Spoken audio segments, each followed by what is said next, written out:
पक्षाच्या प्रमुख लोकांना आम्ही आज इथं बोलावलेलं आहे। आजही माझे सगळे आमदार खासदार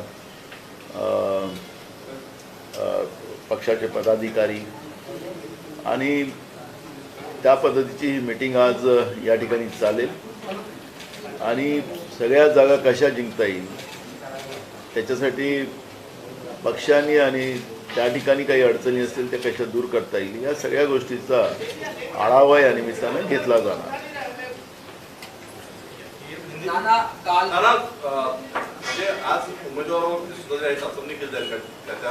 बिलकुल आहे ना, आखरी पक्षाला एखाद्या उमेदवाराला तिकीट द्यायची असेल तर स्थानिक सगळ्या नेत्यांना विश्वासात घेऊनच त्या पद्धतीची तिकीट द्यावी लागते। त्याच्यामुळे आमचा पक्ष लोकशाहीचा आहे। दिल्लीतून तिकीट जाहीर करायच्यात आणि मग तिथलं म्हणायचं का मला निवडणूक लाईन लढायची आहे असंही आता परवाच्या यादीमध्ये आपण पाहिलं। तर त्याच्यामुळे आमच्या पक्षात ती परिस्थिती नाही आहे। आमचा पक्ष लोकशाहीच्या मार्गाने चालणारा पक्ष आहे। तर त्याच्यामुळे ही जी काही निवडणुकीची प्रक्रिया आहे त्या प्रक्रिया पूर्ण करणं हे आमचं काम आहे आणि म्हणून आज प्रदेश मध्ये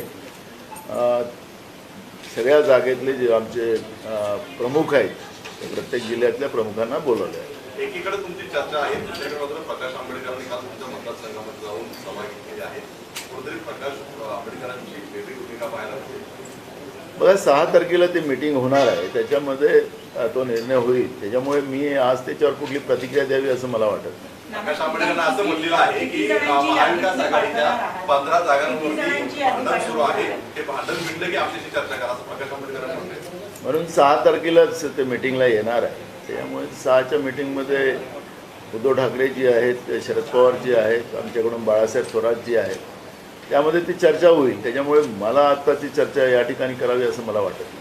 किती जणांची यादी फायनल झालेली आहे किंवा होती आहे आणि तुम्ही वरती म्हणजे दिल्लीला किती जणांची यादी पाठवली आहे? आता पक्षांचे सगळे आम्ही प्रत्येक जिल्ह्याचे प्रमुखांना बोलवले आहे। त्याच्यामध्ये ते जे काही उमेदवारांची नावं सांगतील किंवा पक्षाला अधिकार देतील त्या आधारावरच त्या पद्धतीची यादीचं फायनलाइज केलं जाईल। नाना, काल काँग्रेसकडून एक बातमी, काँग्रेस आणि शिवसेनेची एक बातमी आली ती म्हणजे की कोल्हापूरची जागा शाहू महाराजांसाठी काँग्रेसकडून फायनल झाली आहे। त्याचीच वाटाघाटी करताना सांगलीची जागा ही ठाकरेंच्या शिवसेनेला देण्याची तयारी आता काँग्रेसकडून दर्शवली। तसं नाही आहे, त्याच्यामध्ये कोल्हापूरमध्ये छत्रपतींनी निवडणूक लढावी ही भूमिका आमच्या तिन्ही पक्षाची होती। छत्रपतींना कुठल्या तिकीटवर लढायचं हे त्यांनी ठरवायचं, छत्रपतींनी ठरवायचं आणि छत्रपतींनी जे ठरवलं ती जागा ही आघाडी म्हणून आम्ही सगळ्यांनी निर्णय करायचा अशा पद्धतीचा त्याच्यामध्ये निर्णय झालेला आहे। त्यात अमुक जागा त्याच्या बदली वगैरे हा सगळा विषय नाही आहे। म्हणून तुम्हाला सांगतो की जे काही 6 तारखेला जी मीटिंग आहे त्याच्यामध्ये जवळपास फायनल होईल। भाजपची पहिली यादी जाहीर झालेली आहे, महाविकास आघाडीची अजून काही झालेली नाहीये, पण जेव्हा केव्हा होईल त्यावेळेला महाराष्ट्राचा समावेश असणार आहे का? कारण भाजपच्या यादीमध्ये ते जाणीवपूर्वक टाळल्याचं बघायला मिळतं। मला फार दुःख होतं। एक देशाचे मोठे नेते महाराष्ट्रामध्ये आहेत, म्हणजे ते प्रधानमंत्री होऊ शकतात असं मला 2019 मी त्यांच्या विरोधात निवडणूक लढली होती गडकरी साहेबांच्या विरोधात। तर त्यावेळेस भावी प्रधानमंत्री नितीन गडकरी अशा पद्धतीचं प्रचार त्यांचा केला गेलेला होता। आता नरेंद्र मोदीचं नाव येत आहे, राजनाथ सिंगाचं नाव येत आहे। आमच्या मुंबई तिकडे कमी पडले ते यूपीमधून तर आमच्या मुंबईतून एकाला घेऊन गेले। आता गडकरी साहेबासारख्या मोठ्या माणसाचं नाव का नाही येऊ शकलं त्यांची यादी जी जाहीर झाली त्याच्यामध्ये? त्याच्यामुळे फार म्हणजे हा एक चिंतेचा विषय। आता तर सध्या भाजप नाहीच आहे, त्यांच्या स्टेटसला आपण जा, आता आमचे मित्र देवेंद्र फडणवीसांचं स्टेटस बघा तर मोदी परिवार असं ते स्टेटस आहे। आता भाजप परिवार नाही आहे, त्यामुळे आता ते भाजपचं नाव संपलं, आता मोदी परिवार सुरू झालेला आहे। त्यामुळे गडकरींवर अन्याय होत आहे असं चित्र पाहायला जात आहे। एवढ्या मोठ्या नेत्यांचं नाव पहिल्या यादीत येऊ नये ही गंभीर बाब आहे। हा अन्याय काँग्रेस करणार नाही ना, म्हणजे पहिल्या यादीत महाराष्ट्राची लोक असतील का नाही असतील? बघा, मी काही आज त्या विषयावर चर्चा मी आज करत नाही। जो अन्याय झाला त्या अन्यायाच्या बद्दलचं मी बोलतो। मुंबईतली जी उत्तर मध्य मुंबईची जागा आहे नड्डा त्यांनी म्हटलं की मी लढवणार नाही, तर या चित्रात काँग्रेसकडून दुसरा चेहरा कोण असणार? आमच्याजवळ एकदम चांगले चेहरे आहेत, निवडून येणारे चेहरे आहेत आणि यावेळेस ती जागा काँग्रेस पक्ष जिंकतो. पण प्रियादास यांचा प्रस्ताव तुम्ही मान्य केला की ते मी लढवणार? सांगत आहे ना, आमच्याजवळ चेहरे आहेत, योग्य चेहरा आहे आणि आमचा तो चेहरा निवडून येईल. आज की बैठक का स्वरूप क्या है? एक मिनिट. प्रकाश आंबेडकरांनी जे जितेंद्र आव्हाड यांना पत्र लिहिलं आहे, महाविकास आघाडीची जी बैठक झाली त्या बैठकीच्या आतमधला किस्सा त्यांनी त्या पत्रात लिहिलेला आहे. त्यात असं विचारलेलं होतं की निवडणूक झाल्यानंतर भाजप किंवा RSS बरोबर जाणार नाही असा जेव्हा प्रश्न उपस्थित झाला, लिहून द्या म्हणून, तर त्यावेळेला एनसीपीचे एक नेते आणि स्वतः संजय राऊत यांनी नकार दिलेला आहे असं कळतं आहे. काय तथ्य आहे? तुम्ही पण त्या बैठकांना होता. हा किस्सा प्रकाश आंबेडकरांनी त्या पत्रात लिहिलेला आहे म्हणून विचार.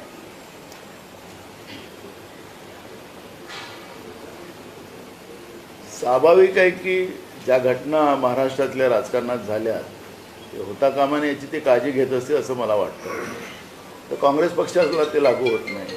काँग्रेस पक्षाची डायरेक्ट लढाई आहे. एक दुसरा महत्त्वाचा प्रश्न असा आहे की भाजपला निवडून येऊन जाण्याची संख्या आहे, पण भाजपला काही लोक मदतही करतात बाहेरून, अशी लोकांची संख्या आहे. ते पण एक कमिटमेंट लोकांच्या समोर आलं पाहिजे, त्याच्यावरची चर्चा व्हावी.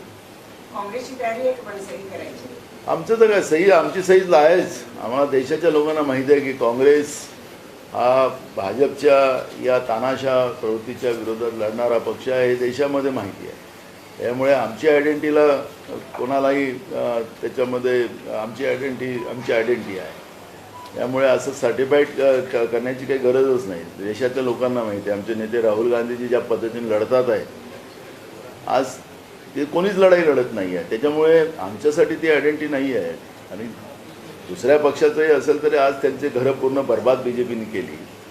शरद पवारजी असतील किंवा उद्धव ठाकरे असतील, हे लोक डगमगले नाहीत, त्यांचे घरं तोडून टाकली, त्यांना बर्बाद केलं, तरी ते लोक घाबरले नाही. आता ती घाबरले नाही तरी त्या लोकांच्या आयडेंटिटीबद्दल असं चर्चा करणं, अशा पद्धतीचा अविश्वास निर्माण करणं हे चुकीची गोष्ट आहे. आणि त्याच्यामुळे पोरपटपणा जो आपण आपल्या राजकीय व्यवस्थेमध्ये शब्द वापरतो असा होता कामा नये. सगळे दिग्गज नेते आहेत. प्रकाश आंबेडकरजी फार मोठे नेते आहेत, शरद पवारजी ते देशाचे नेते आहेत, उद्धव ठाकरेजी सुद्धा त्यांचाही एक खानदानी बाणा राहिलेला आहे. अशा पद्धतीचं होता कामा नये याची काळजी आम्ही सगळ्यांनी घेतली पाहिजे. अशा पद्धतीचा अविश्वास निर्माण करणं ही बाब चुकीची आहे. हिंदी में बताइए प्लीज कि आज की आपकी जो बैठक है कितने लोकसभा सीट्स की रिव्यू होने वाला है और क्या आप अपनी लिस्ट भी इन सब सीटों के लिए भेजेंगे? दूसरा सवाल वंचित के बारे में है, क्या वंचित फाइनली आपके साथ आने वाला है या नहीं? कम से कम 22 सीटों पे महाराष्ट्र के, मुंबई छोड़कर, आज यहाँ पर हम लोगों ने उस ज़िले के सब नेताओं को बुलाया है और उनसे चर्चा की जाएगी. उनके तरफ से क्या नाम आते हैं, हमने जो नाम उनके तरफ से मंगाए थे उनका सर्वे भी पास में आना शुरू हो चुका है. तो सभी नेताओं से डिस्कशन करके आज की ये चर्चा में हम लोग वो लिस्ट हमारे हाईकमांड की तरफ हम भेजेंगे. उसी के लिए आज की मीटिंग है. और दूसरा रहा कि वंचित के लिए 6 तारीख को उसकी मीटिंग है. खुद हमारे तरफ से बाला साहब थोराट जी उसमें मीटिंग में रहने वाले हैं. शरद पवार जी रहेंगे, उद्धव जी रहेंगे, प्रकाश आंबेडकर जी रहेंगे और वो मीटिंग 6 तारीख को पूरी होंगी. और हमें विश्वास है कि वंचित हमारे आघाड़ी के साथ रहेंगे. आपने कहा कि 22 सीटों पर चर्चा की जाएगी आज, मुंबई छोड़कर, मुंबई 6, मतलब कुल 28 सीटों पर आप लोग कांग्रेस विचार कर रही है लड़ा चुनाव लड़ने का? नहीं, मुंबई में अभी सीट शेयरिंग का जो इशू है वो है बचा अभी, तो उसके लिए मुंबई का अलग मीटिंग लगाएंगे हम लोग. तो अभी आज महाराष्ट्र की मीटिंग है. मुंबई हमारा एक विभागीय अलग एरिया है, तो इसका मीटिंग अलग से लगाएंगे. अभी महाराष्ट्र का मीटिंग है. इसके अलावा प्रकाश आंबेडकर ने जो दावा किया है उसमें कितनी सच्चाई है कि एनसीपी के नेता और संजय राउत रिटर्न में देने के लिए तैयार नहीं है कि हम चुनाव के बाद बीजेपी के साथ नहीं रहेंगे? क्या हुआ था, सभी विस्तार से बताइए पूरा. नहीं, विस्तार में बताने का कोई कारण नहीं है। एक इशू इतना क्लियर है कि शरद पवार जी हो या उद्धव जी हो, जिनको इतना परेशान किया गया, उनका घर तोड़ दिया गया, उन्हें बड़े मेहनत से जो पार्टी खड़ी की थी वो पार्टी को तोड़ने का काम बीजेपी ने किया, ये तो सत्य है। जिनके ऊपर आरोप लगाया 70,000 करोड़ रुपए का, जिनके ऊपर ईडी की केसेस लगी गई थी, ऐसे लोगों को सबको बीजेपी में लाकर मंत्री बनाया गया। तो ये तो आप लोग देख ही रहे हो। अगर ये मुसीबत आने के बाद भी शरद पवार जी और उद्धव ठाकरे जी हो, ये नहीं झुके, तो ऐसे लोगों की आइडेंटिटी पूछना ये बात गलत है। एक और कांग्रेस का तो इशू ही नहीं है। कांग्रेस तो बीजेपी के विरोध की पार्टी है और पूरा देश जानता है। तो इसलिए ये भी एक सब्जेक्ट है। कुछ लोग बाहर रह के भी बीजेपी को मदद करने वाले भी लोग हैं। तो ऐसे आइडेंटिटी नहीं पूछी जाती। विश्वास के साथ, कमिटमेंट के साथ हम लोग साथ आते हैं। और इस तरह से कोई स्टैम्प पेपर में लिख के देना एक गलत बात है, और ऐसा अविश्वास लाना भी गलत बात है। और हम लोग ऐसे ऊंची राजनीति को कोई महत्व नहीं देना चाहिए, ये मेरा कहना है। नाम इसका सिर्फ दो अर्थ बता दें। एक तो क्या मतलब प्रकाश अम्बेडकर झूठ कह रहे कि ऐसा कोई प्रस्ताव आया था, या फिर हमने कब बोला? अगर प्रस्ताव आया भी होगा तो ये विषय नहीं होता। ये इस एक में के कमेंटमेंट के बारे में इस तरह का संशय व्यक्त करना है, ये बात गलत होती है। और इसके बारे में ये इस तरह का राजनीतिक ये नहीं हो सकता। जो लोगों ने आज गांधी परिवार को जिस तरह से परेशान किया गया है वो सब देश ने देखा है। हमारी नेता सोनिया जी गांधी को झूठे आरोप लगाकर जिस तरह से ईडी के ऑफिस में घंटों से बिठा कर रखते थे वो पूरे देश ने देखा है। राहुल जी को परेशान किया जा रहा है, उनको पथराव किया जा रहा है, उनके गाड़ियों को फोड़ा जा रहा है, लाठीचार्ज किया जा रहा है। हमारी नेता प्रियंका जी को धक्का दिया जा रहा है। तो इस तरह की जो सब होने के बाद इससे बड़ा कमिटमेंट क्या चाहिए?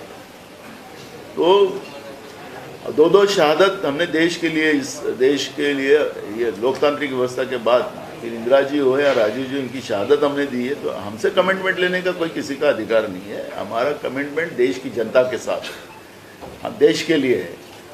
तो ऐसी बातें हो नहीं सकती। ये इस तरह की बातें लाकर भाई तुमने हमारे को स्टाम्प लिख के नहीं दिया तो ऐसा नहीं होगा, वैसा नहीं होगा, ये ऐसा नहीं होना चाहिए। किसी के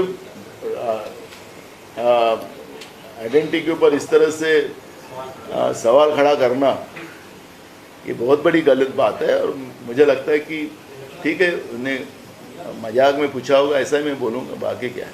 इसके अलावा बीजेपी ने पूरे देश में मोदी का परिवार कैंपेन शुरू किया है। जिस तरह का बैन लालू यादव ने दिया, उस पर आपकी क्या प्रतिक्रिया है? क्या सहमत है? बिल्कुल, देखो,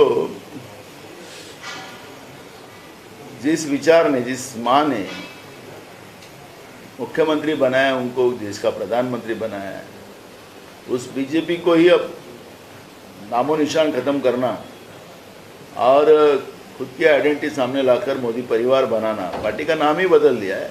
अब सभी नेताओं का स्टेटस आप देखोगे तो आपके सभी बड़े नेता जो बीजेपी के हैं, उन लोगों ने मोदी परिवार करके स्टेटस ला लिया है। तो इसका मतलब है कि ये तो अब उनके पार्टी का है, मैं उस ज़्यादा बोलना नहीं चाहूँगा, लेकिन बीजेपी के कार्यकर्ताओं ने सोचना चाहिए कि अब उनकी स्थिति क्या बनने वाली है। बस इतना ही कहना चाहूँगा। Thank you. भंडारा आपला भंडारा आपला भंडारा। थँक्यू.